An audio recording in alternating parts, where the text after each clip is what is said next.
시민이 언론 인싸가 되는 그날까지 언론아싸 시작하도록 하겠습니다.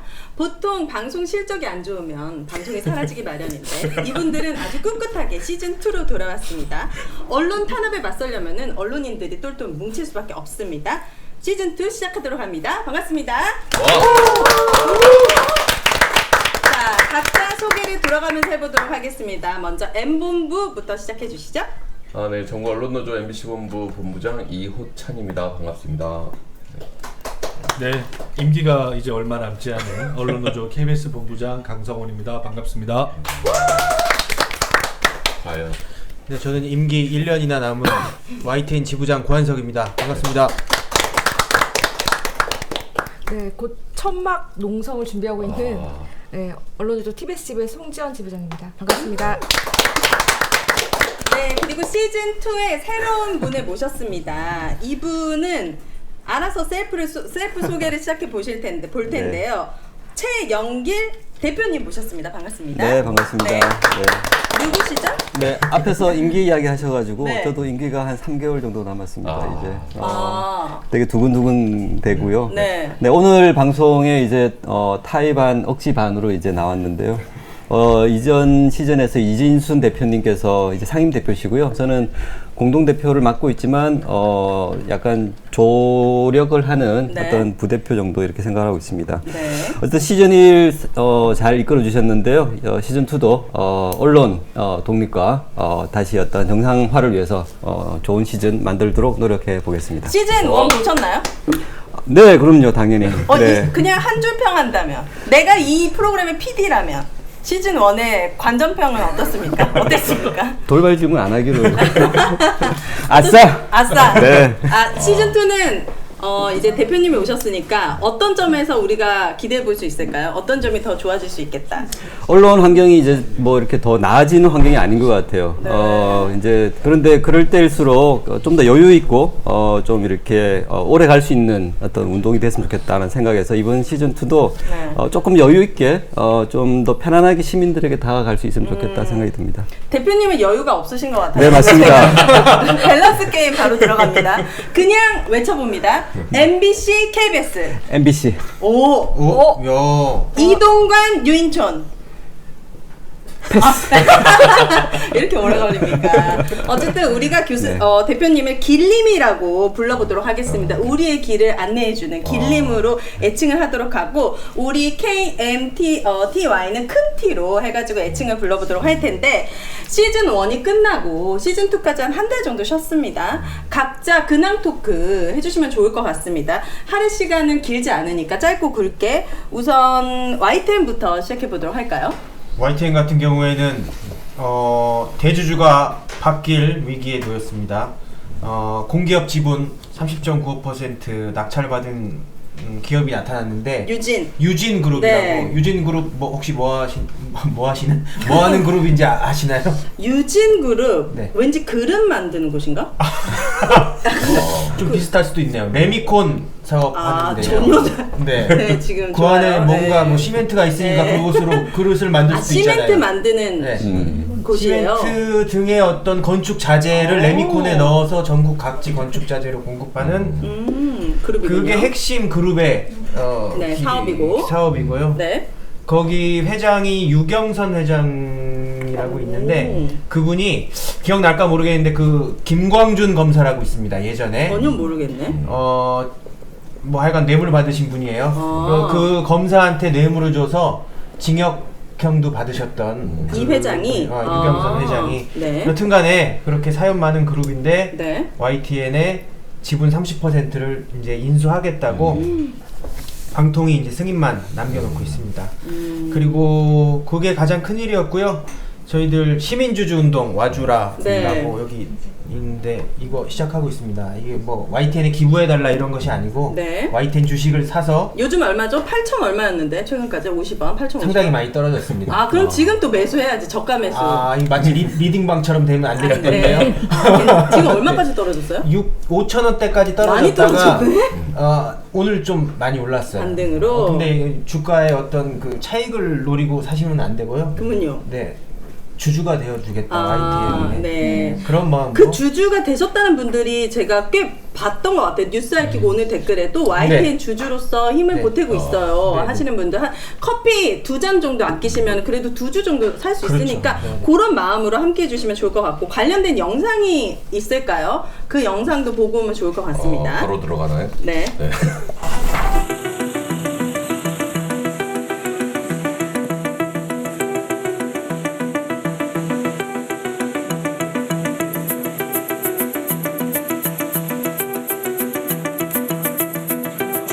결과 나왔나요? 이제 맞나요? 자, 앞에 열어, 앞에 조금만 열어주세요. 앞에 조금만 열어주세요.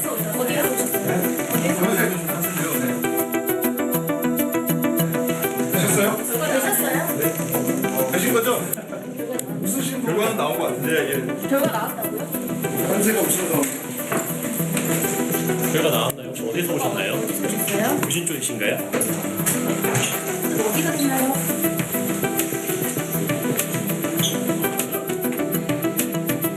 이상해도 너무 이상합니다. 매각을 결정할 때 언론 장악을 위해서 자본에 YTN을 넘기려는 시도일 뿐입니다. 그래서 그 이익을 어떤 세력들이 누가 어떻게 진행되는지 유진그룹이 보도 전문 채널 YTN의 공공기관 지분 매각의 최종 낙찰자로 선정이 됐습니다.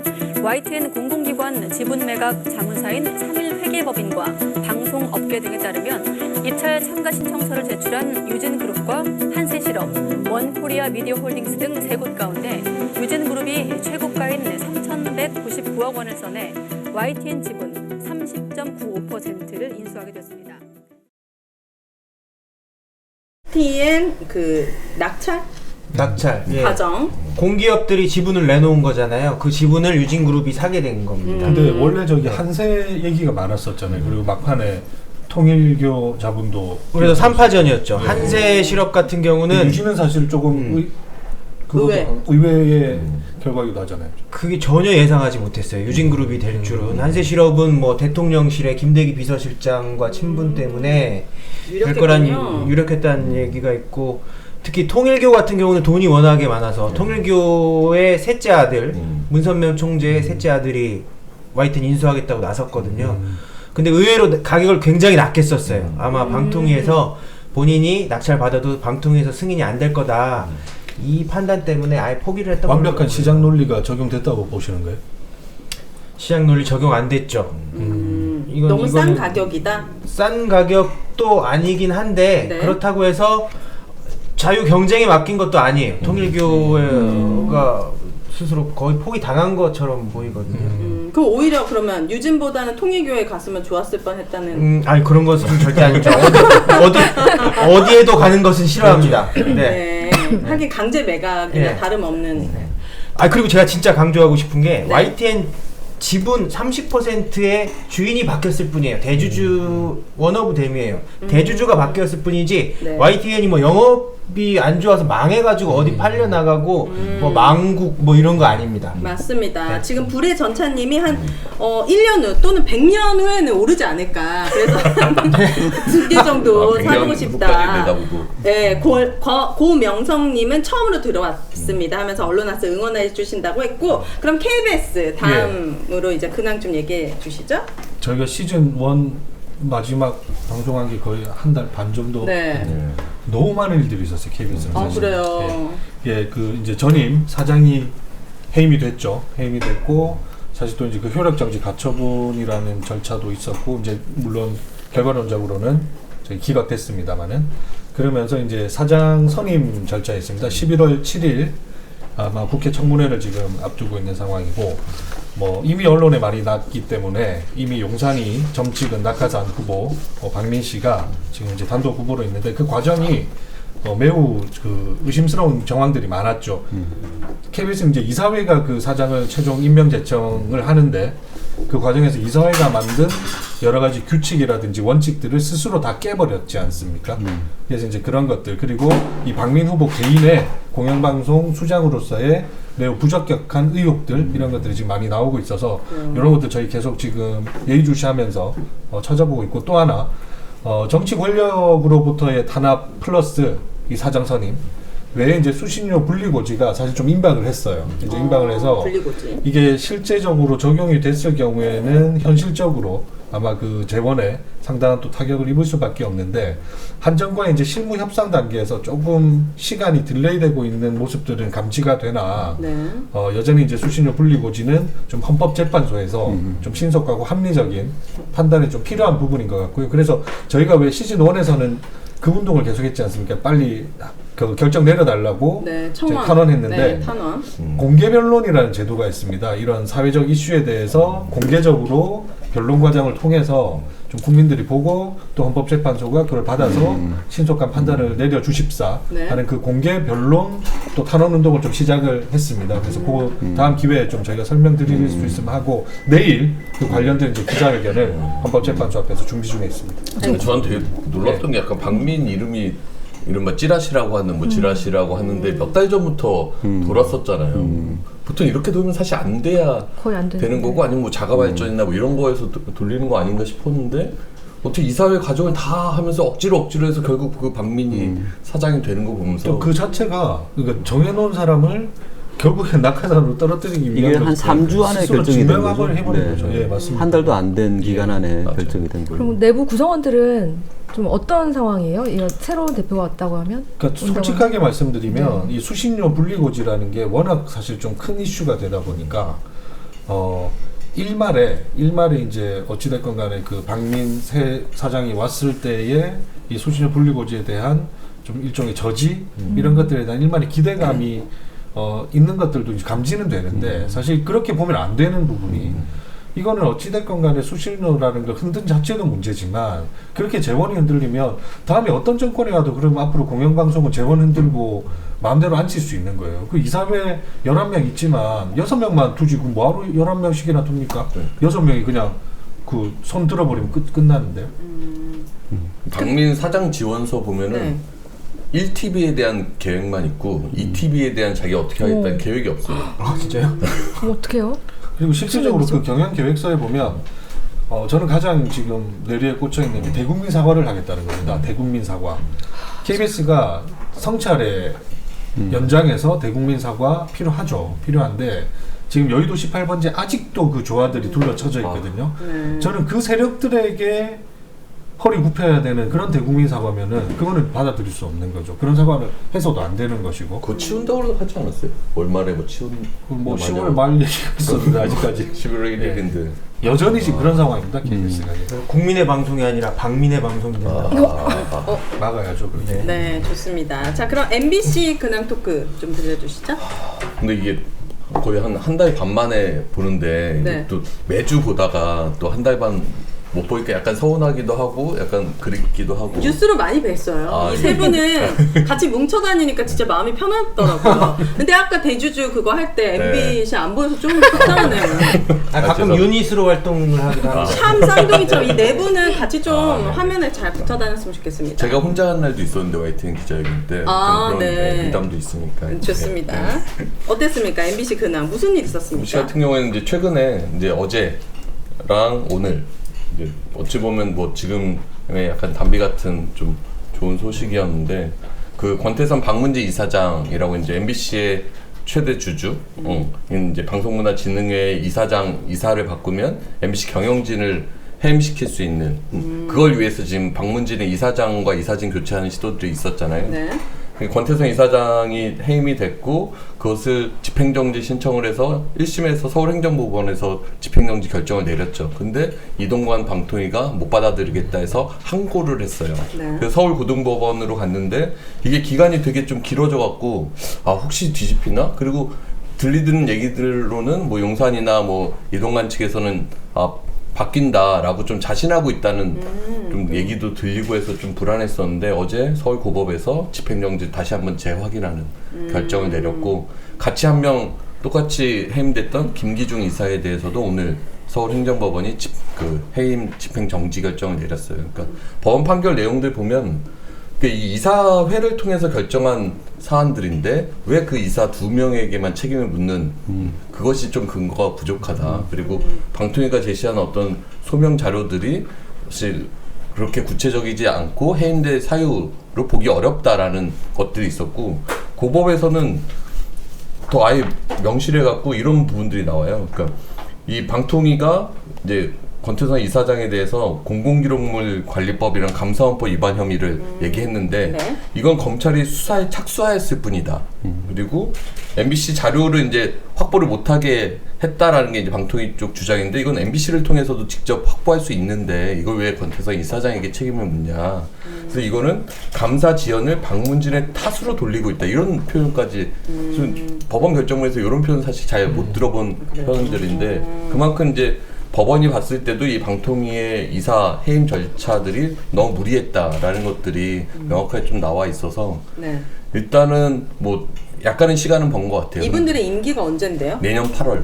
아, 네. 그러면 2명을 바꾸려고 했는데 2명을 못 바꾼 못 거죠. 바꿨다. 네, 네. 이렇게 심플하게 얘기하면 아, 제일 네네. 좋습니다. 좋습니다. 그럼 TBS 근데 그래서 또 하나 있어요? 더. 근데 이렇게 해서 법원에서 2번이나 이제 부당하다로 네. 결정을 내렸는데 오늘 이동관 방통위원장은 납득하기 어렵다. 그것도 그래서 부당하다. 한 번 더 재항고를 검토해 보겠다 해서 이걸 또 대법까지 가져가겠다라고 하려고. 그걸 검토해 보겠다 이런 얘기를 하고 있어서 그럼 이런 과정에서 이 권태선 이사장을 비롯한 또 한 분이 계시면 네. 이분들은 일을 할 수 있는 상황입니까? 아니면 아예 그 업무에서 배제되는 거예요? 권태선 이사장은 저번에 이제 집행정지 결정받고 다시 이사장으로 복귀한 상태였고 아. 김기중 이사는 해임돼서 일을 지금 한동안 못 하고 있다가 이제 오늘 집행정지 결정으로 복귀를 다시 하게 되는 복귀하고 거죠. 있고. 그러면 그 김기중 이사 후임으로 들어왔던 이사가 있었지 않습니까? 후임을 안 뽑았죠. 김기중은 권태선 이사장 후임으로 김성근 이사를 뽑았다가 거의도 이제 그 효력 정지가 됐었고 그렇게 되니까 김기중 이사의 후임은 뽑지 그러면 않고 지금 놔두고 방문진은 있었죠. 9명 체제가 유지되고 있는 거예요. 그러니까 8명 체제였다가 오늘 김기중 이사가 그래서 집행정지 9명 결정되니까 체제로. 다시 9에서 예. 네. 야권 추천이 지금 6명, 여권 추천이 3명인 구도를 좀 유지하게 됐죠. 유지하고 있군요. 내년 8월까지. 근데 뭐 봐야죠 중간에. 네. 자, TBS로 넘어가 보도록 하겠습니다. TBS 어떤 이슈가 있습니까? 일단 TBS는 자신감이 좀 결여돼 있어요. 저부터가. 네. 그리고 우리 빼고 다 행복해 보인다는 그런 느낌입니다. 뭐 같이 탄압을 받고 있는데 유독 네. 네. 회사가 팔렸다는데 뭘 행복해 회사가 팔린 것도 오히려, 부럽더라고요. 네. 3,200억에 팔린 걸 보면서 좀 부럽다는 생각이 별게 다 했는데요. 부럽네. 저희는 지금 솔직히 오늘 두 분이 해고 아이고. 처리가 됐고요. TBS 네. 직원분들 중에 2분이 해고를 당하셨습니까? 네. 왜요? TBS 사태 이유가 이후에 뭐예요? 첫 해고입니다. 그 이유는 전 전략기획실장과 전 라디오 본부장인데요. 네. 뭐 편파 방송으로 인해 지금 같은 경영 악화를 가져온 책임을 물어서 네, 해고를 당했습니다. 근데 제가 슬픈 건 뭐냐면 뭐 이분들의 책임이 없다고 할 수는 없겠지만 그래도 해고라는 거는 되게 무거운 건데 만약 이분들의 잣대로 해고를 한다고 하면 저는 공영방송에 있는 분들 거의 다 해고를 당해야 할 수밖에 없어요. 기준이 뭐냐면 그겁니다. 부실 그 심의를 통해 자기 뭐 불성실 뭐 이런 걸로 걸었더라고요. 네, 그래서 제가 사실 직접 모시고 있던 상사분께서 이렇게 해고를 당하니까 그런 분도 좀 아니 근데 마음이 이게 아프고. 남의 일 같지 않은 게 네. 지금 이제 어떻게 보면 윤석열 정권 들어서 사실상 거의 처음에 해당하는 이제 해직 언론인들이 이제 나오기 시작하는 건데 과거 우리가 겪었던 네. 그 KBS도 이제 그런 불안감들이 되게 팽배해 있는 거예요. 이게 이제 새 경영진이 왔을 때 너무나 우리는 TBS랑 비슷한 수순을 가고 있잖아요. 재원을 흔들고 그 리더십을 바꾸고 그 바뀐 리더십이 와서 하는 행태들이 뻔한 거기 때문에 그게 이제 비단 TBS만의 문제가 아니라 아마 언론 전반에 네. 충분히 이제 퍼져 나갈 수 있는 거여서 참 그 감정이 애매하네. 그 지부장님 그 심정도 이해는 되지만 네. 또 한편으로는 지금 공영방송 전반에 이게 닥쳐온 좀 위기고 그 위기감이 그러니까 경영 악화를 자기들이 시켜놓고 그치 경영 악화가 되는 상황을 만들어 놓은 거잖아요. TBS도 조례 폐지하고 KBS도 수신료 분리징수해서 재원을 약화시킨 다음에 경영이 어려워졌으니까 또 다른 조치를 취하겠다. 근데 그 해고된 두 분이 결국에는 그 김어준 뉴스공장 만드는데 관여했다고 그런 거 아니에요? 뭐 그런 거죠. 네.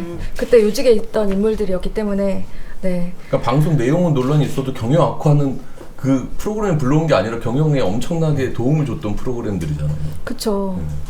뭐야 뭐님께서 질문이 있으신데 다 같은 언론인인데 결국 칼날은 방금 말씀하신 것처럼 언제 누구한테라도 겨눌 수 있는데 왜 언론인은 모두 함께 힘을 모으지 않는 건지 MBC 겨냥하기 시작할 때부터 예상하셨을 것 같은데 그때 재빠르게 모여가지고 탄압이다 외치고 더 똘똘 뭉치고 했으면은 조금 결과는 달라지지 않았을까 또 이런 시민분들의 의견이 있었습니다. 지금이라도 뭉치려고 여러분 시즌2로 돌아왔으니까 그리고 끝까지 아직 끝나지 않았습니다. 네, TBS. 그리고 저희가 감사가 서울시 공무원 조사팀이 어제 와가지고요.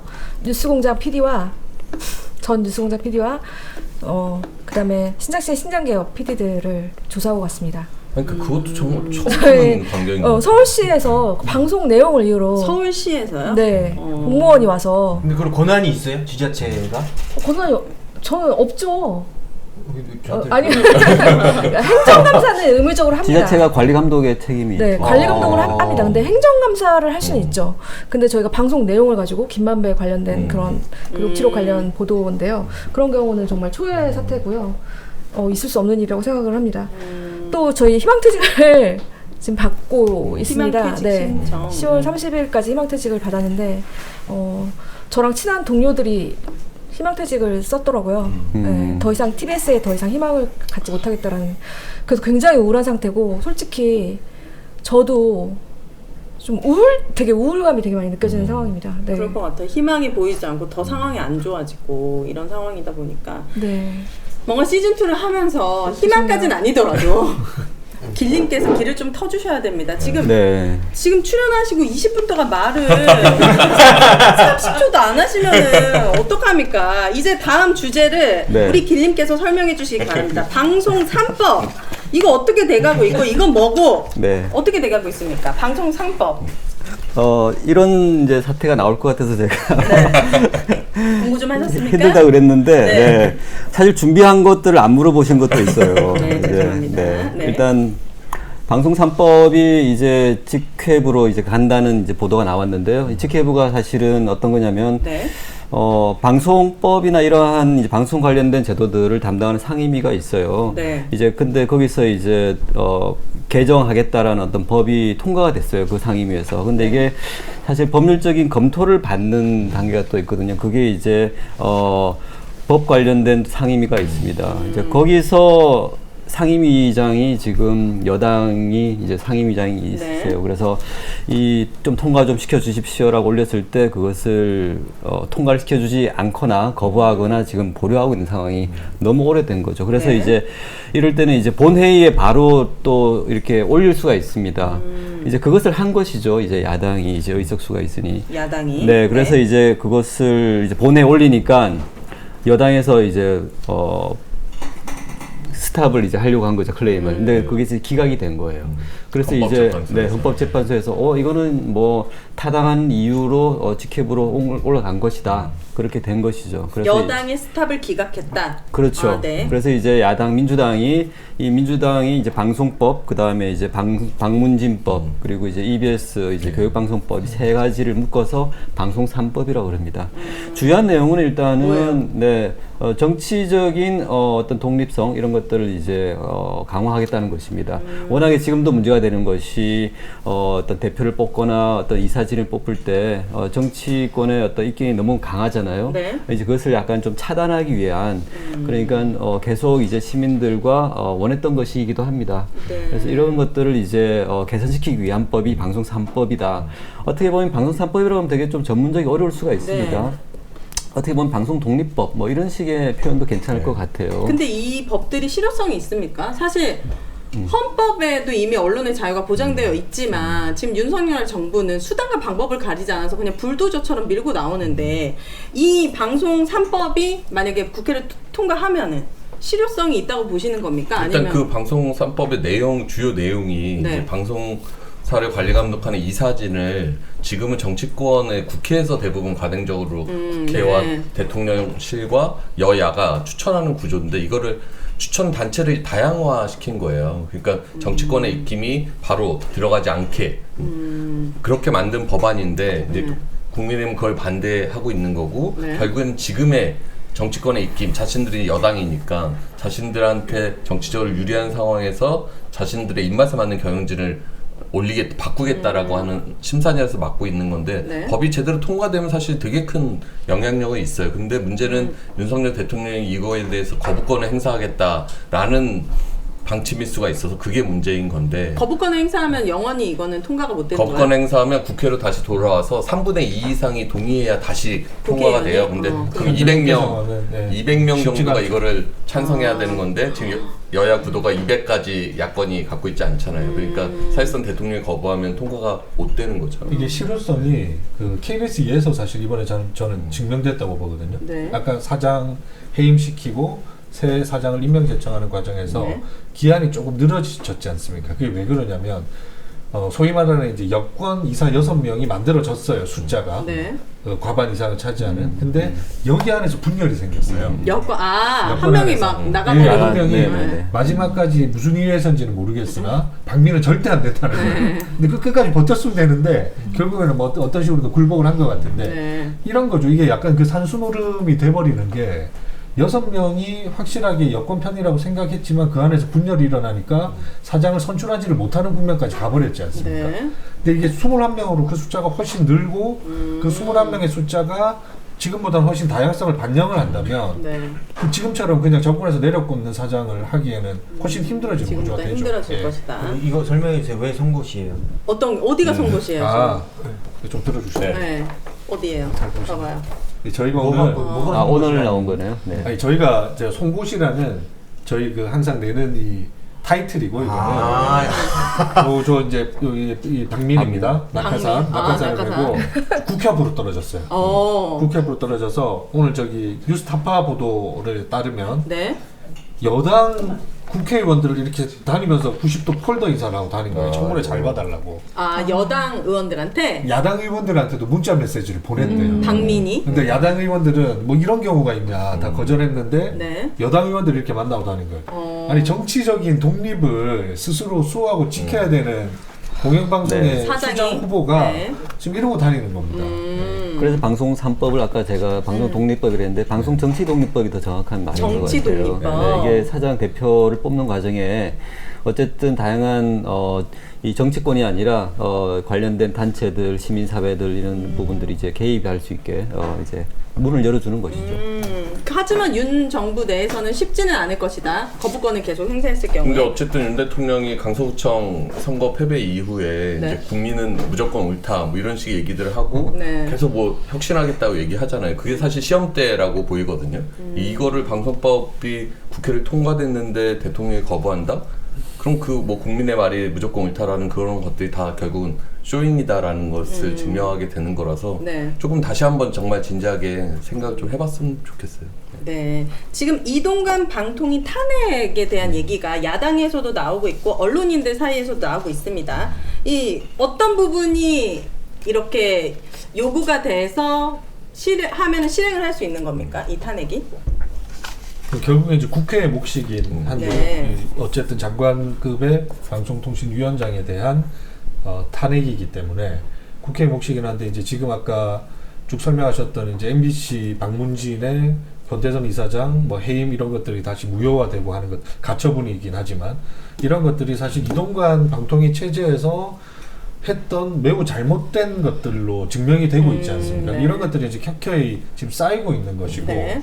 그래서 이런 것들이 충분히 이제 저는 방통위 위원장에 대한 탄핵 사유로 작용할 수 있는 것이고 결국에는 언론 노조에서도 오늘 이제 그 성명을 냈습니다. 뭐라고요? 이동관 이제 탄핵을 해야 한다. 그리고 이제 이미 이동관 체제는 탄생 때부터 그 불능의 상태였고 부적격의 상태였지 않습니까? 네. 태어나서는 안 되는 방통위 체제가 만들어졌기 때문에 이제 그 탄핵 카드가 이제 나오는 것이고 언론 노조에서는 대대적으로 100만 저희 서명운동에 이제 돌입을 해서 이거는 국민적 여론이 반드시 뒷받침돼서 네.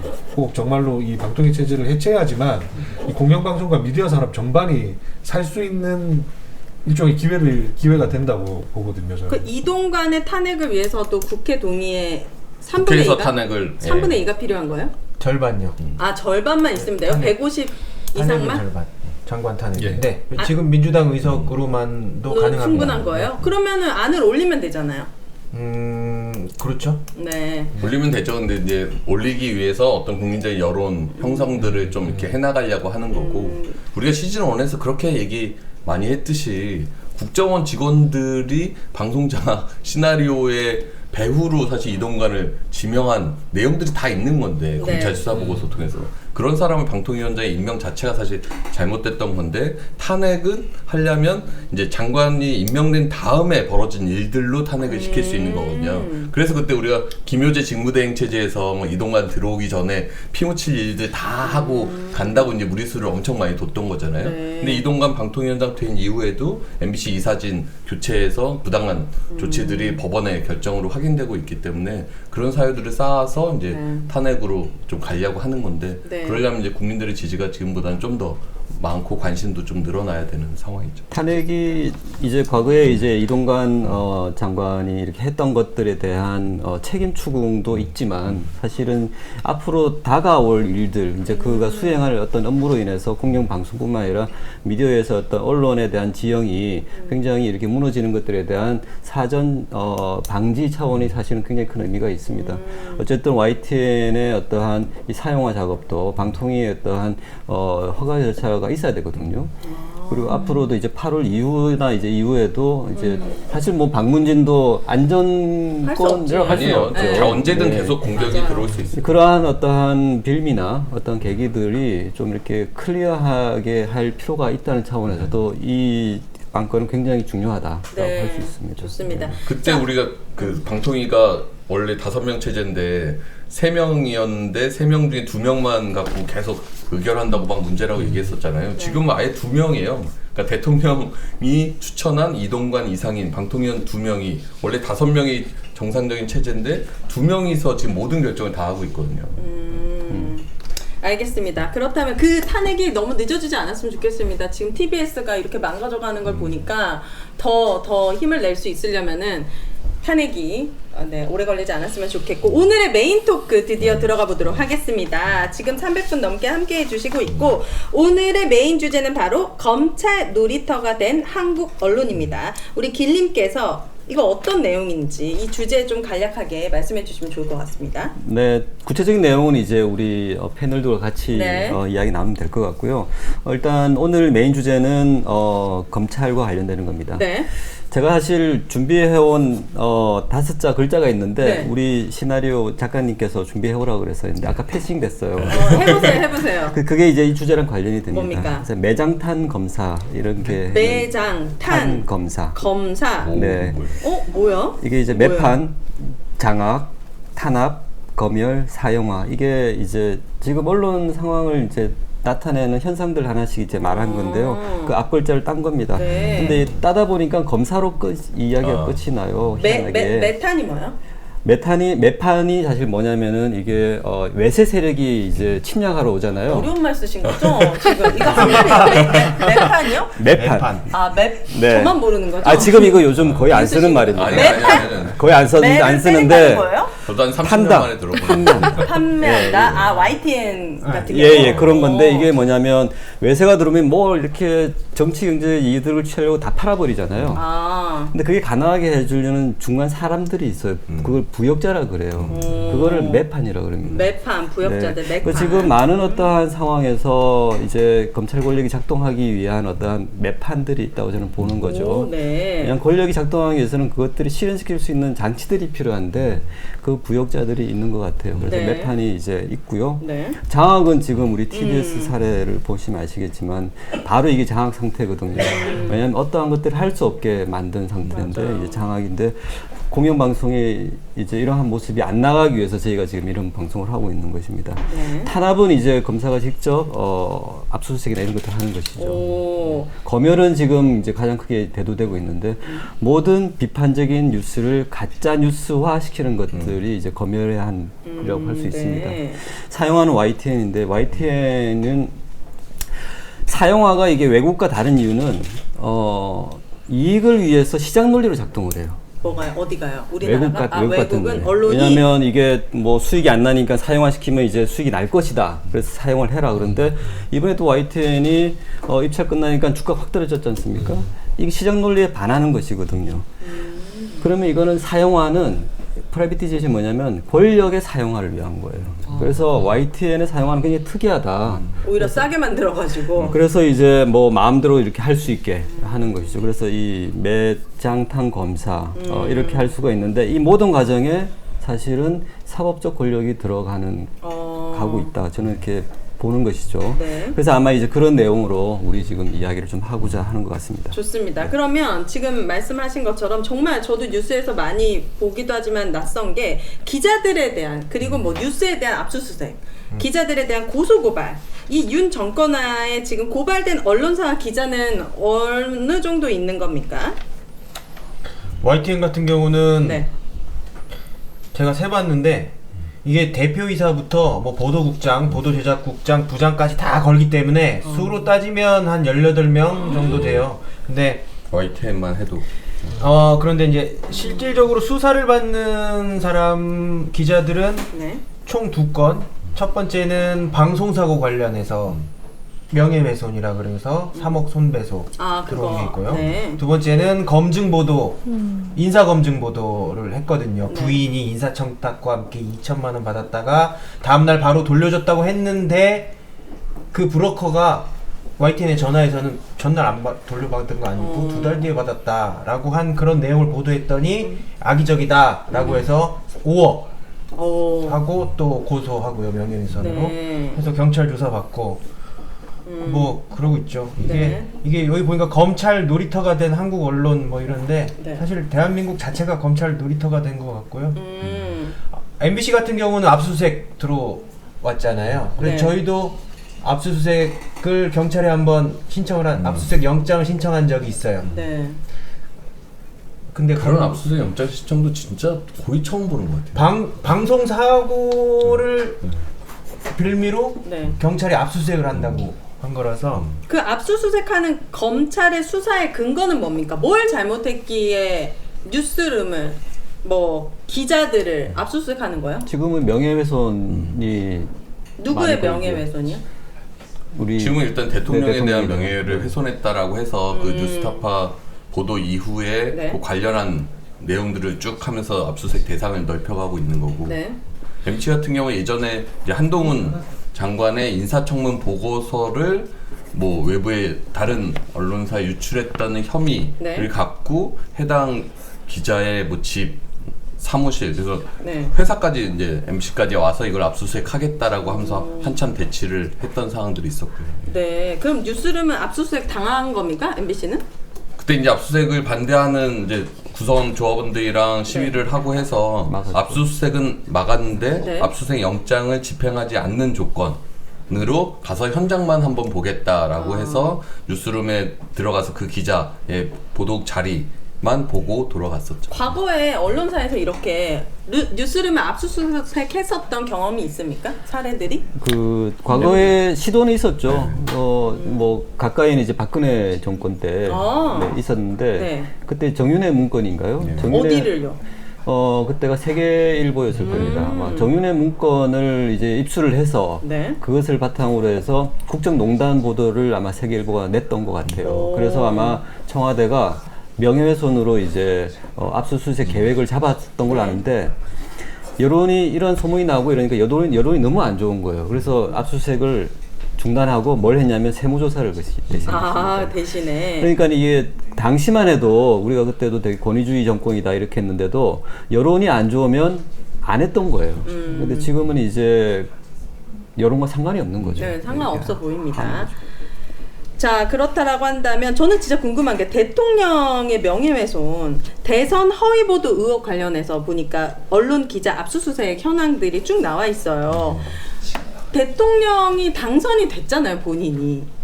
그리고 나서 이게 후보 시절에 있었던 일들인 거잖아요. 사실 만약에 대통령의 당선을 못해서 뭔가 억울함이 있어서 막 이렇게라도 하면은 저는 좀 이해가 될 것 같아요. 이런 허위 보도들 때문에 내가 당선이 못해서 뭔가. 근데 지금은 당선이 이미 된 상황인데 과거에 이 보도 의혹들로 보도가 의혹이 있다 하면서 이렇게 언론들을 명예훼손의 이유로 압수수색하고 이렇게 하는 이유는 뭡니까? 저 개인적인 생각인데 네. 저는 지지율이 낮기 때문이라고 생각을 해요. 그러니까 끌어올리기 위해서 지지율을 올리려고? 그러니까 더 이상 지지율이 내려가는 이유가 아마 언론의 보도라고 생각을 하지 않았을까요? 그러니까 처음부터 윤석열 정부의 지지율은 30%대였고 최고로 낮을 때 27%, 그다음에 지금도 계속 30%에 머물고 있는데 네. 아마 그거는 자기를 욕하는 언론사들 때문이라고 생각을 하기 때문에, 그리고 또 총선도 앞두고 있고 하니까 언론을 좀 뭔가 좀 길들이고 싶고 그래서 보도를 지지율이 낮은 게 가장 큰 문제가 아닐까라고 저는 솔직히 개인적으로 생각을 합니다. 여러분들 어떻게 생각하세요? 지지율이 왜 낮는지에 대한 생각은 안 합니까? 그러니까 그 생각은 할 수가 지지율이 없는 왜 거고. 낮은지 생각해서 그거를 수정을 해야 되는데 그게 아니라 자기가 잘 할 수 있는 것을 선택을 하는 것 같아요. 그러니까 허위 보도라는 것도 검찰이 지금 내세우는 프레임이고요. 이게 사실 허위인지 아닌지는 이제 따져봐야 되는데, 그 과정에서 이거를 뭔가 의도를 갖고 음모를 갖고 공작을 한 것처럼 이렇게 프레임을 씌워서 압수수색 범위를 엄청 넓히고 있는 게 사실 좀 문제인 것 같아요. 그래서 네. 이게 사실 언론사에 대한 압수수색 자체가 뭐 언론사도 어떤 현행법을 피해갈 수는 없겠지만, 언론사 안에는 수많은 취재원들의 정보가 있고 언론사 기자들은 취재원 정보를 보호해야 되는 의무들이 있단 말이에요, 직업윤리상. 근데 그런 것들이 이런 압수수색이 계속 되다 보면 그런 것들에 대한 언론에 대한 신뢰 이런 것들도 떨어질 수밖에 없고, 네. 그러니까 저희가 마음 놓고 취재할 수 있는 것도 제한이 될 수밖에 없고, 그래서 그런 부분이 되게 좀 심각한 전 문제인 것 제일 같아요. 화나는 게 뭔지 아십니까? 윤석열 정부가 처음에 와서 용산으로 이전을 했잖아요. 네, 그리고 네. 기자들과 되게 스킨십을 많이 하겠다. 김치찌개 직접 끓여주겠다. 그렇게 했는데 도어 스태핑도 이제 더 이상 하지 않고 기자들 만나기는커녕 오히려 압수수색을 하고 있잖아요. 저는 솔직히 되게 충격적이었던 게 뉴스룸을 압수수색하겠다고 했는데 그때 9시 뉴스인가? MBC 앵커가 자기가 입사한 이래 처음 보는 광경이라고 얘기를 했었어요. 저는 이게 도대체 과연 정말 대한민국이 정말 선진국인가? 독재 국가는 아니면 후진국으로 가는 게 아닌가라는 생각이 굉장히 너무 윤석열 정권이 잘하는 게 압수수색이어서 그래요. 이게 뭐 장기 자랑하는 거예요? 그렇죠. 지금 뭐 계속? 후쿠시마 핵 오염수부터 네. 뭐 양평 고속도로 문제 등등등 이슈에서 계속 따라가지 못하고 본인들이 뒤처지고 열세라고 생각을 하거든요. 그래서 그런 이슈들을 덮을 만한 새로운 이슈가 있어야 되는데 잘하는 게 압수수색이잖아요. 네. 그러니까 언론사들을 압수수색하고 그 어떤 이슈를 안 프레임을 만들면 만들고. 되잖아요. 안 만들면 계속 악재가 생기잖아요. 본인들이 그렇다면 압수수색은 초유의 사태라고 했는데 MBC 압수수색의 시도가 있었을 때 다른 언론사들은 어느 정도 보도했습니까? 저는 이 건만 놓고 보더라도 네. 대동소이했어요. 그 당시에 이 보도 자체가 대선을 앞두고 매우 센세이션한 이슈임에는 분명했고, 네. 뉴스타파. 그래서 이거는 특정 언론사가 보도했던 그 아젠다가 아니고, 네. 심지어 뭐 지금 종편의 보수 채널이라고 하는 뭐 TV조선 같은 데도 보십시오. 양이 많았으면 많았지 덜하지는 않은 보도를 했단 말이죠. 그러면 자, 왜 똑같은 잣대를 안 들이게 되는 겁니까? 그러면 TV조선에도 압수수색 들어가고 네. 해야죠. 그러지 않잖아요. 그 자체가 특정 언론에 대한 그냥 길들이기로 들어오는 거고, 네. 저는 조금 더 좀 예민한 문제일 수는 있지만, 검찰이라는 조직 자체가 사실 취재 대상으로는 매우 폐쇄적인 곳이지 않습니까? 이 수사의 기밀이라든지 이런 것들이 또 여러 가지 범죄 사실의 공표 이런 부분들이 제한적이기 때문에 사실 그 검사들의 입 혹은 내부의 딥스롯에 의존할 수밖에 없는 구조인데, 그러다 보니까 이게 사실은 전원 보도들이 많지 않습니까? 실제로 법조에서 나오는 기사들을 보면. 그러니까 이거는 아마 검사 출신 윤석열이 볼 때는, 대통령이 볼 때는 아니 이게 뭐 내 입에서 불러주는 대로만 받아 쓰면 되는 거지, 이게 무슨 언론의 자유라든지 이런 것들에 대한 인식의 차 이런 것들이 또 굉장한 괴리가 있지 않나 이런 생각들도 좀 들긴 해요.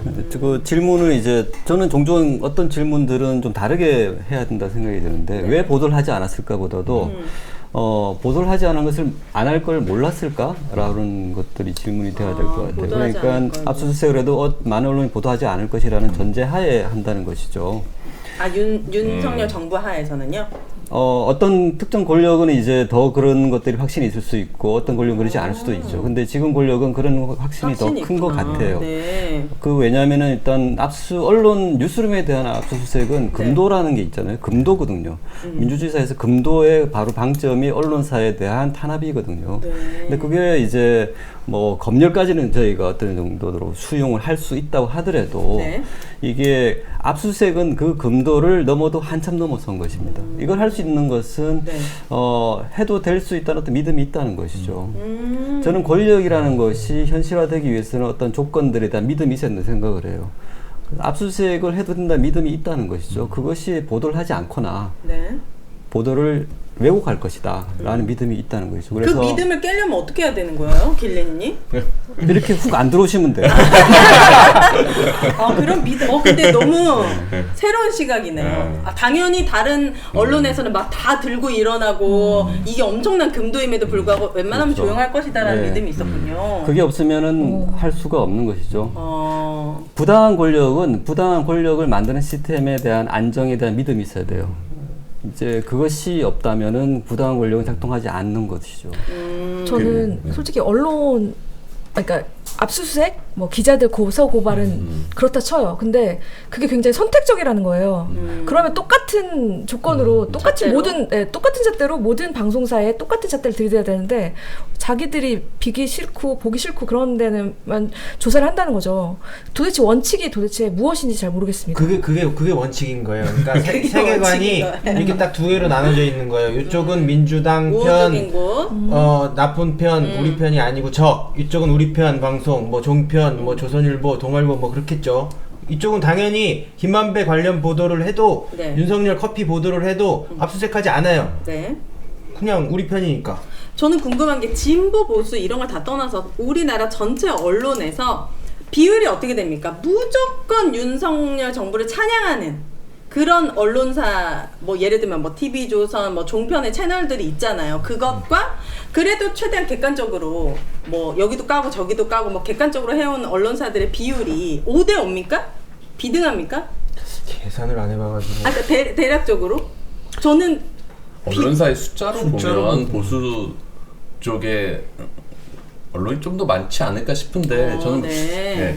딱 이렇게 뭐 어디가 많다 적다라고 얘기하기는 사실 뭐 좀 조심스러운 부분도 있고 뭐 네. 언론사의 성향이라는 게 딱 그렇게 뭐 진보 보수로만 가려지고 뭐 이런 그러니까요. 것들은 아니니까 네. 그래서 간접적인 이제 뭐 추론을 할 수 있는 거는 이제 언론 시장이라고 있는데 이제 광고 시장이에요. 네. 그다음에 이제 언론에서는 이제 구독자 시장 이런 게 있는데 보통 7대3이라고 그러죠. 이제 7은 어디예요? 보수가 이제 언론 광고 시장이나 이제 구독자 뭐 이런 것들을 한 70%가 이제 네. 보통 말하는 이제 보수 언론들이 이제 가지고 있죠. 이번에 그 윤석열 정부가 고소 고발하고 뭐 했던 인용 보도 관련해 가지고 이슈가 된 언론사들이 뭐 당연히 공영방송 KBS, MBC, 뭐 YTN, 경향신문, 한겨레, 뭐 뉴스타파 정권이 좀 비판적인 언론사 중심으로 찍어서 이제 공격을 한다는 거고. 네. 그래서 저번에 기자회견 때도 말씀드렸는데, 그러니까 MBC가 작년에 바이든 날리면 보도했을 때 네. 똑같은 내용을 140개 언론사가 보도를 했는데 네. MBC만 공격했단 말이에요. 그때 네. 정권의 논리가 MBC가 처음으로 자막을 그렇게 다니까 다른 언론사들이 다 따라온 거다라는 인식이었거든요. 네. 그런데 이번에 마찬가지로 뉴스타파가 보도를 먼저 했잖아요. 관련해서 MBC는 그걸 인용해서 보도를 했단 말이에요. 네.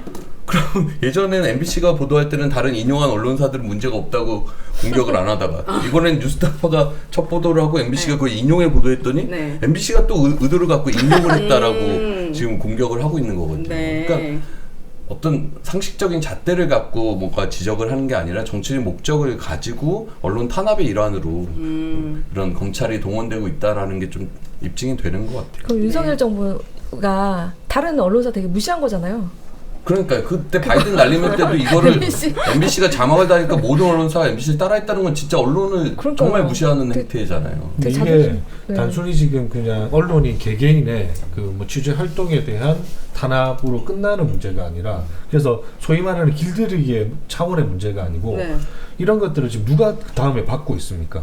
이게 권력기관이 저는 총동원되는 거예요. 그 검찰도 지금 일부의 문을 여는 것이고 압수수색이라든지 수사로 탄압을 들어가면 네. 그다음에 방통위가 바로 움직이잖아요. 방심위가 움직이잖아요. 네. 제재하겠다는 거 아닙니까? 그 방송사 정말로 문 닫게도 할 수 있겠다는 그런 것들을 공언하고 있잖아요. 네.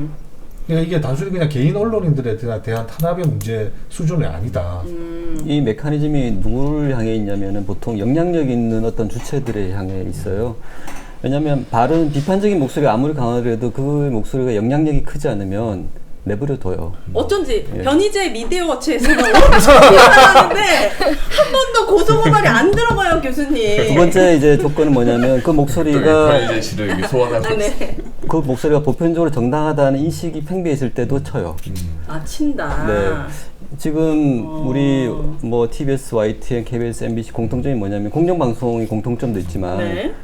신뢰도가 높아요. 그러니까 이게 시장의 크기는 많이 잡아먹지는 않는데 네. 사람들 신뢰의 시장 크기는 굉장히 많이 그렇죠. 잡아먹고 있죠. 그래서 이제 이 고리를 이제 끊는 것이라고 네. 생각을 할 수 있는 것 같아요. 네, 좋습니다. 조만간 언론아싸 압수수색 들어올 것 같다고 네, 기뻐하시면 좋을 것 같아요. 그만큼 주목받고 있다. 그리고 수K 정님께서 시즌2 너무 기다렸습니다. 대화가 자연스럽게 이어져서 너무 좋다. 이 세트가 좋은 것 같아요. 이 네, 세트. 그래요? 잘생긴 노조 위원장님들 얼굴이 더 잘 보이면 좋겠다고 했는데 지금 이 대화도 힘듭니다. 얼굴까지 잘 보이는 거는 저희가 조금 더 노력을 해보도록 하겠습니다. 어쨌든 너무 감사드리고, 자, 그렇다면 검찰이 언론을 놀이터 삼아서 이 압수수색하고 수사하고 고소 고발을 할 수 있게 된 근본적인 이유, 이거 뭐 대통령이 검사 출신이어서 가능한 겁니까? 뭡니까?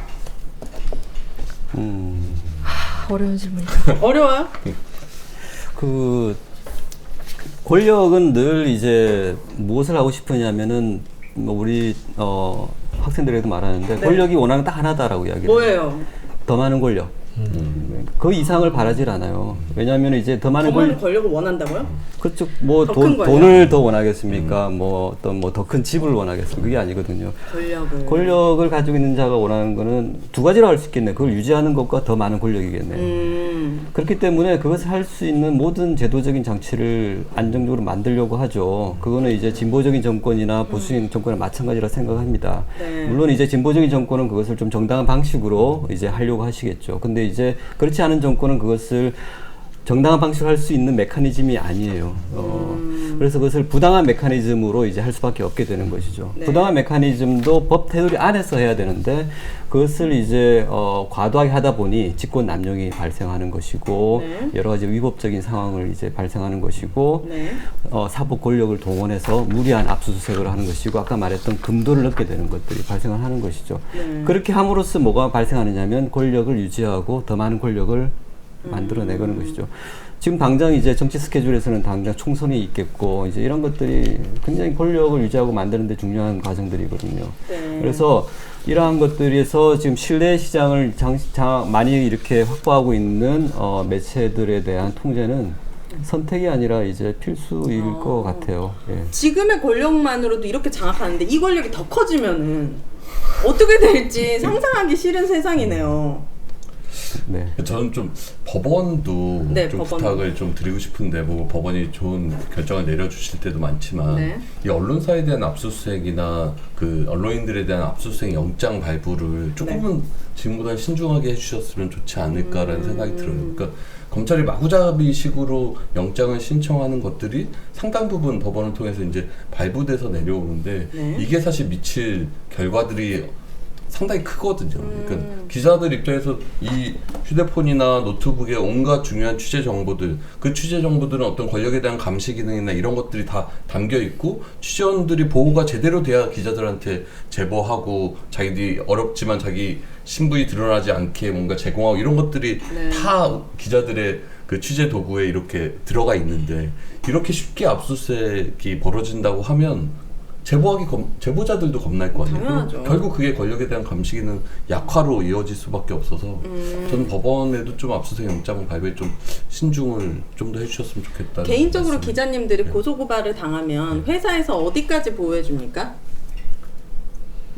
회사마다 다르겠지만. 네, 뭐 YTN 같은 경우는 업무와 관련된 그리고 정상적인 데스킹 과정을 거친 기사다. 그러면 관련된 비용은 다 회사에서 부담합니다. 저희도 그렇게. 네, KBS도 그래요. TBS는 어떻습니까? 저희도 뭐 그렇습니다. 이제는 안 그럴 수도 있겠다는 생각이 듭니다. 근데 회사마다 그 회사마다 정도의 네. 좀 차이는 있을 거예요. 근데 이제 기자 입장에서는 뭐 회사에서 이걸 비용을 댄다 하더라도 뭐 명예훼손으로 뭐 3억 5억씩으로 해서 만약에 그런 결론이 나온다 하면 위축되고. 상당히 부담이 맞아요. 되죠. 그걸 만약에 회사가 비용을 낸다 하더라도. 맞아요. 그러니까 맞습니다. 그런 걸 노리고 사실 마구잡이로 고소 고발을 하는 거고. 있잖아요. 김학의 씨 있잖아요. 법무부 차관해서 네. 성매매 네. 의혹, 네. 성접대 의혹. 검사 아니에요, 이 사람? 예, 검사 검사죠. 출신. 법무부 차관 검사장. 하려고. 그분 동영상을 저희가 원본을 입수해서 저희 팀이 보도했었는데 그분이 5억 명예훼손 소송을 내가지고 결과 어떻게 됐어요? 저희가 이겼습니다. 오, 잘한 거죠, 그거는. 네. 자, 법조. 그 얘기하려고 그런 거예요. 그렇죠. 네, 네, 잘하셨습니다. 그때 변호사 비용 같은 거는 네. 다 이제 회사에서 네. 해서 큰 신경 안 썼다. 법조 언론인 클럽 이거 뭔지 궁금합니다. 왜냐하면 여기 출신들이 지금 KBS도 가고 방심이도 가고 TBS도 가고 그렇게 하고 있습니다. 그 법조 언론인 클럽은 제가 조금 말문을 열게요. 네. 재단 법인이고요. 현직 아마 법조단에 기자단에 이제 출입하는 대부분의 언론사 이제 기자들이 뭐 소속이 돼 있는 그런 이제 일종의 모임인데 네. 뭐 이 단체를 저희가 무슨 싸잡아서 이렇게 비난한다기보다 네. 저는 일단 근본적인 질문을 그걸 던지고 싶어요. 인터넷 홈페이지를 들어가 보시면 네. 그 밑에 불치의 대기업들이 후원사로 이렇게 쭉 등재가 되어 있습니다. 법조 언론인 클럽 네, 홈페이지. 대기업들이요. 뭐 이름만 대도 다 알 수 있는. 근데 기본적으로 저희 여기 다 기자 본부장님들이시지만 저희가 불가근 불가원이라는 얘기를 처음 입사할 때부터 항상 선배들로부터 이렇게 배우잖아요. 그게 뭐냐면 네. 취재원과는 너무 가깝지도 말고 너무 멀어지지도 말라. 근데 이거는 사실상 그 법조 기자 이런 걸 떠나서 언론인이 사실은 약간의 그 거리를 늘 불가근 불가원을 해야 될 자본이란 말이죠. 근데 그 자본이 떡하니 그냥 박혀 있는 것 자체가 좀 이거는 저는 이제 문제 제기를 안 할 수밖에 없는 것이고 네. 또 하나 조금 그림을 보고 좀 설명을 드릴게요. 네. 여기 세 분의 사진이 있습니다. 네. 지금 제 오른쪽 끝부터 지금 KBS 박민 지금 낙하산 후보고요. 네. 그다음에 지금 방심위 정현주 방심위원장 후임으로 갔던 유희림 씨 그리고 지금 또 TBS 이사장으로 가 있죠. 박노황 전 연합뉴스 사장입니다. 자, 이 양반들이 한결같이 법조 언론인 클럽 회장을 지냈던 분들이에요. 이분들이. 네, 근데 아니 그럼 법조 언론인이라는 법조인이라는 거예요? 언론인이라는 거예요? 정확한. 너무 궁금해. 뭐 전공이 뭐예요? 언론사에 소속돼 있는 언론인들이죠. 언론인들인데. 근데 왜 법조가 붙어요? 그러니까 그 법조 출입을 오래 했거나 청와대? 이런데? 그러니까 저기 뭐 중앙지검, 뭐 대법원, 뭐 중앙지법 이런 그런 기관들의 네. 출입을 오래 했었던 다 기자 출신이라는 법조라는 거죠. 게 이제 법원, 검찰, 뭐 변호사에서 뭐 법조 3륜 뭐 이렇게 얘기하는데 네. 그 법조 보통 이제 언론사마다 법조팀이라고 해서 검찰, 법원, 변호사를 취재하는 팀이 네. 있거든요. 네. 제가 언론인으로 부를 수 없는 이유를 좀 설명을 좀 드리려고 네. 해요. 네. 왜냐하면 자 보십시오. 저 박민 후보자 같은 경우는 그 당시 이제 언론인 클럽 회장을 하면서 네. 그 기억하실 겁니다. 2020년인가요? 그 추미애 법무장관 그다음에 윤석열 당시 이제 중앙지검장의 갈등이 이렇게 빚어졌을 때 네. 실제로 어떤 일을 하냐면 그 회장 자격으로 현직 법조 출입 기자단을 상대로 여론조사를 해서 보도자료까지 냅니다. 당시에 200명 넘는 법조 그 언론인들이지만 실제로 여론조사 참석한 분들은 절반이 되잖아요. 근데 그 여론을 가지고 공표까지 하죠. 근데 그 결과는 윤석열 당시 중앙지검장에 대한 총장 아니에요? 그때 검찰총장이었나? 네. 네, 검찰총장 때 그 징계가 좀 부당하다. 어쨌든 윤석열 당시 총장에 대해 매우 유리한 여론조사를 내게 됐습니다. 네. 그리고 유희림 씨 같은 경우는 박노광 씨 같은 경우, 유희림 씨 같은 경우도 네, 가운데 당시에 분. 2020년에 이 양반도 이제 그 클럽 회장 출신이고 그때 그 징계심의위원회. 법무부 감찰위원으로 들어가 있었어요. 그 감찰위원이 어떤 자격이냐면 징계심의를 할 수 있는 권한을 갖고 있는 위원회였죠. 근데 그때도 윤석열의 손을 들어주는 의견을 냈습니다. 우호적이네요, 확실히. 단순히 법조언론인클럽 회장이라는 공통점이 아니라 사실상 지금 권력의 최정점에 가 있는 대통령과의 매우 특수한 인연들의 고리가 있다는 거죠. 네. 근데 이 자들이 지금 다시 어디로 왔냐? 언론의 매우 중요한 기관들의 지금 수장으로 가려고 하거나 갔지 않습니까? 낙하산의 형태로. 네. 그리고 가서 또 하는 행태가 이 언론 질서를 바로잡는 일들을 하고 있냐? 그렇지 않죠. 과거보다 더 후퇴한 어떤 이런 것들을 진행을 하다 보니까 이런 그 고리가 결국은 이 정권이 말하는 정말로 이런 게 이권 카르텔이 아니고 뭐겠습니까? 그런 의심을 문제 제기를 할 수밖에 없는 것이죠. 출입처 기자단은 다 있잖아요. 그렇죠. 근데 예. 이제 이러한 클럽 차원의 기자단이 또 있나요? 제가 알기로는 법조 언론인 클럽 같은 기형적인 형태의 조직은 없습니다. 국회에도 국회 기자단이 있고, 네. 뭐 각종 경제부처에도 출입 기자들이 다 있는데, 단지 거기를 출입한다는 이유로 클럽 만들어서 이런 식으로 활동하는 기자단은 제가 알기로는 없어요. 자기네들끼리 그냥 만든 거예요? 자발적으로? 법조 언론인 클럽이요? 네. 그렇죠. 그럼 저는 궁금한 게 예를 들어 뭐 국회 언론인 클럽이 있거나 뭐 경제 언론인 클럽이 있는 게 아닌데 법조 언론인 클럽이 특별하게 생기는 이유는 있을 것 같거든요. 하필이면 법조 기자들이 만든 그 클럽이 법조 네. 취재 법조 전문 자체가 기자였던. 전문 기자는 아닌데 법조 출신입니다. 참고로 과거 네. 과거 예. 네. 거기가 되게 폐쇄적이에요.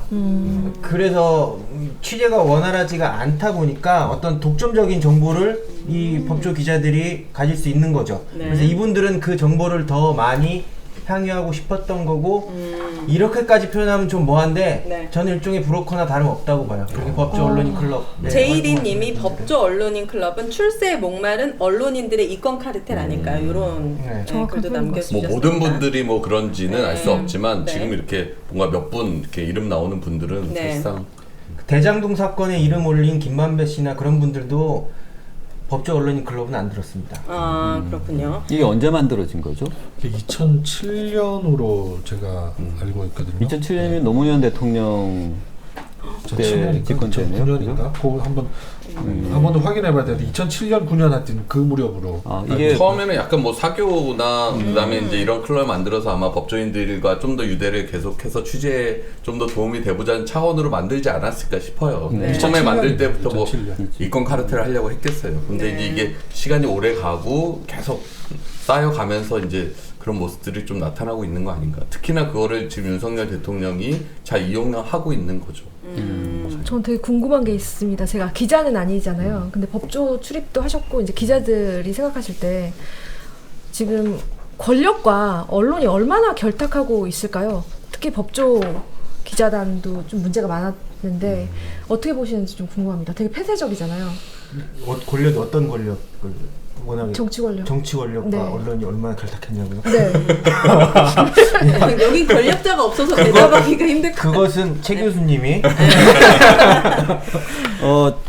여기 법조 출입처 할 때 서류가 필요한가 봐요. 네. 네. 그 중에 서류 하나가 이제 이런 게 있는데 기자 프로필. 네. 네. 보면은 되게 뭐 다른 것들은 뭐 다 이해할 만합니다. 뭐 이름 소속 알아야 되니까요. 근데 이제 출신 고등학교와 대학이 들어가요. 이거 보통 안 적어요? 근데 이제 이게 누구한테 제출을 하냐면요. 네. 기자단에게 제출을 하잖아요. 기자단이 이제 접수를 받아서 네. 심사를 하는데 어느 대학이 나왔고 어느 고등학교를 나왔는지 심사를 한다는 거예요. 그러니까 이제 출입처 기자단에서 심사할 여러 가지 기준들에서는 이러한 것들이 들어간다는 것 자체가 뭐랄까 조금 약간 학연?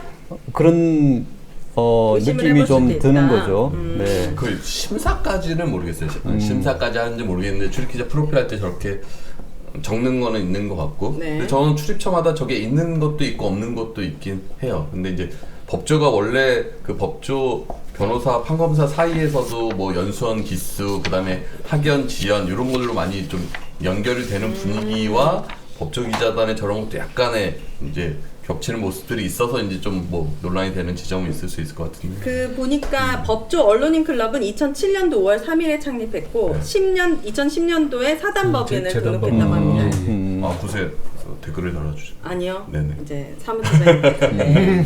근데 저 출입기자 프로필에 출신 지역은 왜 있는 겁니까? 출신 지역? 네. 그러니까 그거는 저런 게 전반적으로 네, 심지어 약간 저희는 옛날 시대. 입사할 때도 저런 거 안 적어내요. 요새는 입사할 좀 때도 없어졌죠. 다 블라인드에서. 네. 이런 거죠. 요즘 이제 새로운 언론사들은 젊은 기자분들 중에는 사실 이런 것들이 굉장히 이제 민감한 부분도 있고, 그렇죠. 두 번째는 뭐냐면요. 이런 것들이 있어야지 기자가 로 인정을 받는 것인가? 라고 하는 질문이 들어갈 수가 있는 것 같아요. 왜냐하면은 사실 기자의 책무, 기자의 역할이라고 하는 것들은 이러한 이제 학업, 이러한 백그라운드는 부차적이 돼야 되거든요. 근데 이제 우리나라에서 가장 중요한 어떤 부처라고 할 수 있는 이제 법조 기자단에 들어가기 위해서는 아무 기자가 못 들어간다라고 하는 장벽으로 이렇게 인식될 수 있고 볼 수 있을 것 같아요. 그래서 그런가? 우리 지금 낙하산 후보께서 박민? 네, 낙하산 박민 후보께서 KBS에 뭐 아는 양반들이 별로 없을 거 아닙니까? 그래서 자기 출신 고등학교랑 대학교 후배들이 찾고 있어요 지금? 찾아서 실제로 뭐 인사청문단 꾸려지고 그 주변 요직에 벌써요? 그 출신들로 많이 꾸렸어요. 벌써. 네. 자, 그러면 마지막 질문 해보고 마무리해보도록 하겠습니다. 언론이 검찰과 공생관계가 아닌 비판과 또 견제 기능을 하기 위해서 가장 필요한 것이 있다면 한마디씩 말씀해 주시죠. 저는 일단 네. 이런 압수수색과 고소고발에 대한 그 무리한 수사의 결말이 네. 되게 비극적일 것이다라고 생각을 이 합니다. 과잉 수사의 결말이. 네. 왜냐면 지금은 좋겠지만 이거 거의 다 무죄일 거고요. 그 다음에 언론을 이런 식으로 과잉 수사를 한 걸 반드시 본인이 당할 거라고 생각합니다. 네, 그런 결말을 일단 예측을 하고요. 네. 건전한 견제 기능을 유지하기 위해서는 권력이 마음을 먹지 않으면 된다고 생각을 하는데 그런 선의를 기대하기엔 너무 그렇잖아요. 네. 방송 3법을 통과시켜 주셨으면 좋겠습니다. 네. 저는 뭐 기자들 역시 언론인들 역시도 네. 기자 정치 결국 초심을 계속 유지하면서 취재를 하는 것이 이제 처음에는 취재 목적이라고 생각하면서 검찰과 어떻게든 좀 더 친해 보려고 하고 이런 것들이 쌓여가면서 외부에서 봤을 때는 어떤 유착이라는 비판을 받을 수 있는 지경까지 갔다라고 생각하거든요. 다시 초심으로 좀 돌아가서 정확하게 취재하고 정확하게 보도하기 위한 그런 기자 정신을 좀 유지하는 것이 비판과 견제 기능 유지의 중요한 부분 아닐까 싶어요. 네. 저는 검찰 수사에 대한 속보 경쟁을 안 하면 되는 것 같아요. 이게 그 서초동 그 법조 기자단에 있으면 이런 게 되게 중요해요. 검찰이 언제 어디를 압수수색하며 누구를 언제 소환한다. 그 날짜만 특정해서 아는 것만으로도 엄청난 특종으로 인정을 받아요. 그 바닥에서는. 그러니까 그런 식의 속보 경쟁을 하지 않으면 검찰할 때 굳이 잘 보여야 될 이유도 없고 아쉬운 소리 할 이유도 없습니다. 근데 이걸 내려놓을 수 있어요? 기자들이? 내려놔야죠. 아니 뭐 월급 더 줘요? 만약에 뭐 그런 건 속보- 아닌데 네. 그 문화 속으로 들어가면 또 그렇게 되고 또 기자들이 이런 단독을 하고 싶은 마음이 되게 강해요. 그게 긍정적으로 작용을 하면 우리 사회를 좋게 바꿀 수 있는 훌륭한 보도들이 나오겠지만 단순히 한 발 먼저 쓰는 거에 대한 가치만 두고선 그렇게 경쟁하면 이 문제가 생길 수도 있어요. 기자들이 특히 내려놔야 될 것 검찰에서. 같아요. 기자들이 내려놔야 될 것 같아요. 예. 네. 우리 네, K님. 저도 그 뭐 다들 말씀하신 거에 동의하고요. 저는 기본적으로 그 약간 우리 사회에 팽배해 있는 그 패거리 문화 있지 않습니까? 패거리 문화. 아마 이게 그냥 단순한 검찰과 언론 문제 이렇게 그냥 획일화시키기도 좀 힘든 부분일 거예요. 그 안에서도 학연 찾을 테고, 지연 찾을 테고, 뭐 개인 인연 찾을 테고, 그런 약간 패거리 문화들이 깨지지 않는 이상 이런 것들이 사실상 어떻게 제도적으로 뭐 보완할 수 있는 방법이 현실적으로 있을까요? 저는 그렇지는 않다고 보고요. 그런 것들이 인식 전환이 더 우선이 돼야 되겠죠. 그런 것들. 저는 언론들이 이제 언론 자체의 문제들, 그다음에 뭐 좀 민주주의의 문제 이런 것에 좀 더 관심을 갖고 보도를 같이 좀 해줬으면 좋겠어요. 그러니까 기본적으로 언론사들도 각각의 경쟁 관계가 있다 보니까 네. 타사 관련한 뭐 뉴스나 이런 것들 잘 안 다루는 그래요? 그런 것들이 있어요. 그러니까 아까 말씀드렸듯이 왜 뭐 MBC가 압수수색 시도를 당하거나 뭐 문제들이 있을 때 왜 전 언론이 함께 보도하지 않느냐라고 하는 것이 일종의 기존 지금 우리 사회 언론의 좀 문화처럼 그런 게 있거든요. 타사 관련 뉴스를 다룰 때 되게 조심스러워 하기도 하고 잘 좀 다루지 않기도 하고. 근데 이건 뭐 어느 한 회사의 문제가 아니라 우리 사회 언론 자유의 문제고 좀 민주주의의 문제잖아요. 네. 그런 부분에 있어서 언론이 좀 더 관심 갖고 이 정권의 탄압에 대해서 좀 제대로 국민들한테 알릴 수 있게 좀 같이 보도해야 되지 않나 생각합니다. 저는 개인적으로 시민으로서 이 과잉 수사에 관련된 언론 탄압에 관련된 죄값을 치르려면요, 방법은 기자분들이 끝까지 취재하는 거라고 저는 생각합니다. 그리고 이 검찰과 공생관계 견제 위해서는 부정부패 기자분들이 끝까지 취재하고 시민들이 알 수 있을 때까지 끝까지 캐묻고 그거를 시민들이 진실을 알고 그래서 신뢰를 시민들이 언론에 갖게 되면은 어떤 이런 언론 탄압의 이슈가 생겼을 때 누구보다도 더 먼저 시민들이 들고 일어날 거라고 생각하니까 기자 정신으로 꼭 보여주시기를 부탁드립니다. 우리 길림님, 네. 오늘 너무 나름 활약을 했어요. 아니 기대를 많이 하지 않았는데요. 그렇다 놨다. 막 송곳 같은 질문과 답변과 역시 송곳 같은 질문? 죄송합니다. 뭔가 교수님이 맞았다라는 생각이 들었습니다. 오늘 어떠셨습니까? 처음 같이 해보셨는데. 네, 되게 디프레스돼 있다가요. 네. 방금 칭찬받고 너무 아니 좋았어요. 네. 방송 시간을 좀 더 늘렸으면 좋겠다. 아니요. 그러지 마세요. 네. 네, 말씀 듣고 되게 생각이 많이 드는 것 같아요. 근데 이제 그랬으면 좋겠습니다. 한번 좀 이겼으면 좋겠다. 근데 그게 이제 언론사가 이기는 게 아니라 이제 시민과 함께 공영방송 언론이 어떤 것들에 대한 저항을 이겨냈다는 징표가 좀 있었으면 좋겠다 생각이 들어요. 그래야지 이제 비판이 힘이 생기실 것 같아요. 그래야지 또 신뢰를 바탕으로 또 비판이 될 것 같고요. 그래서 이제 와주라라고 하는 캠페인이 단순히 YTN 시민주주 운동이 아니라 공영방송과 시민이 함께 한번 이기는 계기가 됐으면 좋겠다. 그래서 이 시청자 분 그리고 이제 뭐 다른 지인분들 모두 YTN 시민주주 와주라 운동에 좀 참여해 주셨으면 좋겠습니다. 네. 우리 YTN 고한석 지부장님이 조금 간략히 설명드리면 뭐 지금 방송 보고 계신 분들은 더보기에 들어가시면 링크가 있거든요. 그래서 온라인 서명만 해주시면 됩니다. YTN 우리 사주 조합에 의결권을 위임하겠다라는 온라인 서명이고요. 실제로 주식을 사주시면 가장 좋고, 주식을 현재로서는 살 상황이 아니다 그러면 향후에 몇 주를 사겠다. 근데 뭐 터무니없이 뭐 1,000억 이렇게 쓰시면 안 됩니다. 네. 돈이 많은 분들이 있을 수도 있잖아요. 그렇죠. 네. 청취자분들이 큰 손이 있을 수도 있잖아요. 순식간에 대주주가 될 수가 있어서 그러니까 뭐 어느 정도 가능한 수량으로 요즘 언론노조 지부장들의 그런 단톡방이 있는데요. 주식 산 거 인증하는 게 좀 되게 유행이에요. YTN? 네, YTN 주식 사는 게. 저는 비밀번호를 까먹어가지고 HTS. 전 계좌부터 만들어야 돼서 지금 주식 지금 사는 못 방법을 썼다는 거예요 지금. 누가 샀는지 다 체크가 되니까 곧 만들어서 사도록 하겠습니다. 알겠습니다. 시즌 1보다는 시즌 2가 확실히 그래도 조금은 나아졌습니까? 어떻습니까? 전 너무 좋은 것 같아요. 왜냐면 300분이 다 빠져나갈 줄 알았거든요. 우리 길림님이 말씀하실 때 살짝 20분 정도 나가셨다긴 했지만 다시 또 확 들어오시고 이 300분이 감사합니다. 너무 소중해. 너무 인내심도 대단하시고 이 언론에 대한 사랑이 대단하신 것 같습니다. 저희는 매주 수요일 지금 마지막으로 진짜 꼭 묻고 싶은 게 있어가지고 오윤혜님께 묻겠습니다. 네네 물으세요. 최영길 이진순. 누구요? 최영길 이진순. 길림과 이진순. 저 길림이요. 네, 저는 없는 사람은 챙기지 않습니다. 여러분, 저희는 매주 수요일 밤 9시에 이 언론아싸 매주 수요일 하고 있으니까요. 여러분들 다음 주에도 잊지 마시고 제가 뉴스알킥에서 예고 못하더라도 알람 설정해서 꼭 와주시기를 부탁드립니다. 네, 재방도 계속 하고 있으니까 많이들 봐주시고 우리 언론 노조분들 꼭 힘내가지고 한 주 동안도 잘 싸워서 다음 주에 또 많은 소식 들려주시길 바라겠습니다. 길림도 수고하셨습니다. 자, 다 같이 언론아싸 외쳐보고 끝낼 텐데요. 시민이 언론의 인싸가 되는 그날까지 언론아싸!